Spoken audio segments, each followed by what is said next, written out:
A cidade histórica de Ouro Preto, em Minas Gerais, foi inicialmente fundada com o nome de Vila Rica por bandeirantes paulistas. Entre eles, destaca-se Antônio Dias de Oliveira, que realizou uma expedição ao local por volta do final do século XVII. Antônio Dias é frequentemente considerado como uma figura proeminente na fundação do Arraial, que viria a se tornar uma das cidades mais prósperas e importantes do ciclo do ouro no Brasil colonial. A descoberta de ouro na região atraiu muitos colonizadores e aventureiros em busca de riqueza, sendo que a cidade rapidamente se desenvolveu e se destacou por sua arquitetura colonial e sua importância econômica.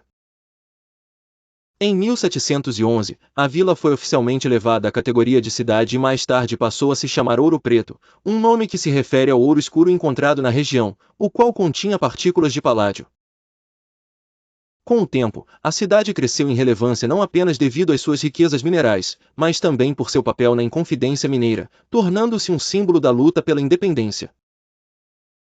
Ouro Preto é hoje um patrimônio mundial da Unesco, preservando sua rica história e cultura através de seus edifícios históricos, igrejas barrocas e festividades tradicionais, atraindo visitantes de todo o mundo interessados em sua herança histórica. Porto da história e da cultura do Brasil colonial, Ouro Preto continua a ser um testemunho material do impacto do ciclo do ouro no desenvolvimento do país.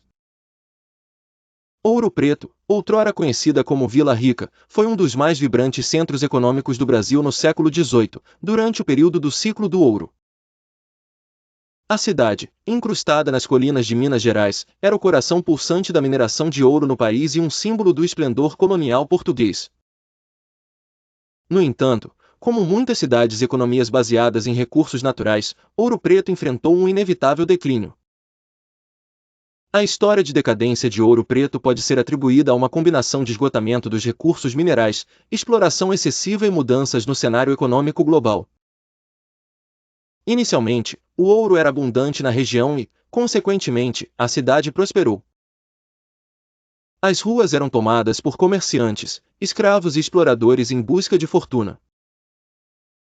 Entretanto, a incessante exploração levou a um inevitável esgotamento dos recursos. À medida que as minas foram sendo esvaziadas, a quantidade de ouro extraído diminuiu significativamente. A cidade, que uma vez fervilhava de progresso e riqueza, começou a estagnar economicamente. Além do esgotamento dos recursos, a alta tributação imposta pela coroa portuguesa também contribuiu para o declínio.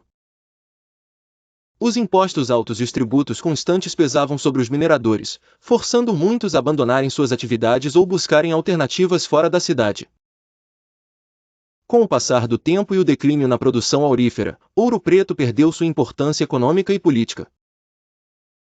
A capital da província de Minas Gerais foi transferida para Belo Horizonte em 1897, marcando oficialmente o fim de sua era dourada. Por fim, mudanças no cenário econômico global, como a crescente industrialização e a busca por novos mercados, redirecionaram o foco das colônias portuguesas, privando Ouro Preto de sua antiga glória e importância. Durante o século XIX, a cidade tornou-se um retrato de um passado luxuoso, mantendo seu valor apenas como um símbolo histórico e cultural. Embora Ouro Preto não tenha conseguido manter sua posição de destaque econômica, sua rica história sobrevive nas ruas sinuosas e arquitetura barroca, atraindo turistas e estudiosos em busca de compreender os altos e baixos da história econômica colonial do Brasil.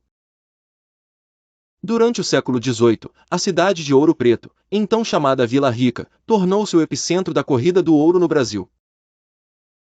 Inserida no coração das Minas Gerais de ouro, a cidade foi cenário de uma das maiores concentrações de escravos no território colonial.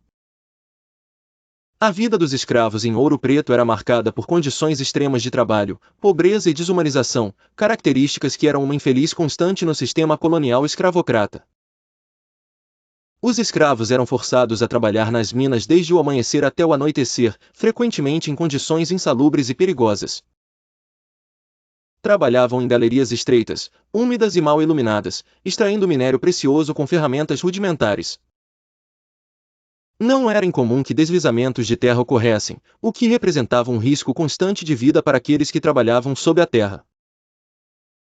A alimentação dos escravos era precária.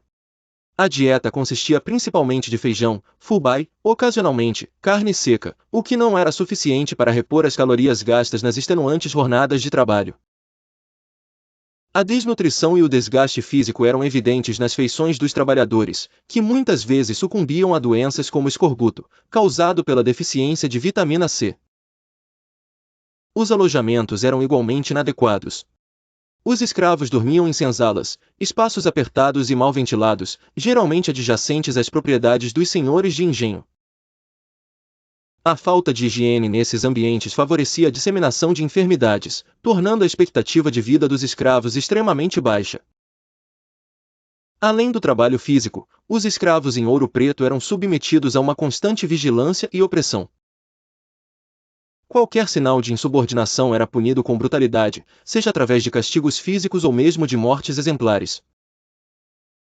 A liberdade, um conceito cada vez mais distante, fomentava em muitos o desejo de fuga para os quilombos, comunidades formadas por escravos fugitivos que buscavam recriar uma estrutura social longe das amarras da escravidão. Apesar das inúmeras adversidades, os escravos encontraram maneiras de resistir e manter viva sua cultura, através de cânticos, religiões sincréticas e celebrações que, mesmo sob a vigilância dos senhores, serviam como uma forma de resistência e afirmação de identidade. A vida dos escravos em Ouro Preto é um testemunho da brutalidade do sistema colonial, mas também da resiliência e determinação humanas diante da opressão.